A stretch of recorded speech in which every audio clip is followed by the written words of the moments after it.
Let me get to the solution. It's not just about complaining and ranting, right? What is it that FruitCraft intends to do to solve this problem? Take 100% of our profits and put it into an incubator that will be giving out $100,000 grants to help entrepreneurs, social entrepreneurs, start community-owned companies that are making their impact as well.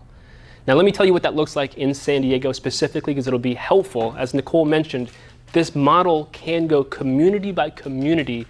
It can make it so there's true, real investment into our communities and level the playing field so that the rich are not the only ones that can start businesses, but so can the poor.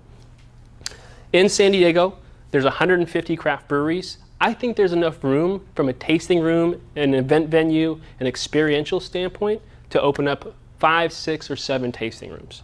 I think as an inevitability with the hard kombuchas we're making, the ciders, the meads, the fruit wines, the spirits that we're making, I didn't really get into all the cool stuff that we're making, but they're all the best. With that portfolio of products, we can get into stores, we can get into restaurants. This stuff is an inevitability as consumers demand our products in the marketplace. I think there's room for $50 million of total revenue share in San Diego, and I think $10 million of that is going to be profits at maturity.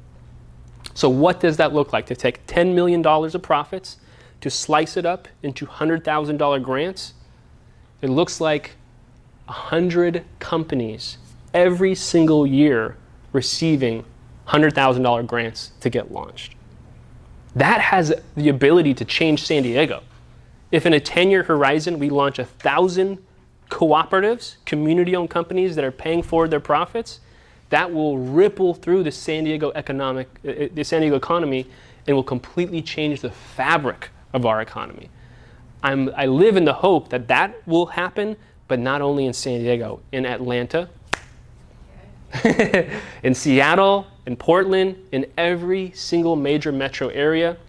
And then at maturity, when you combine all that aggregate together, my goal is to reach $2 billion in annual profits with about $8 to $10 billion in revenue, with 400 locations all over the country, with having wine club members. We're mailing all over the country to being distributed in almost every restaurant and retailer you can imagine. And then, of course, not leaving any other money on the table. There's a lot of other places you can monetize, like events and weddings.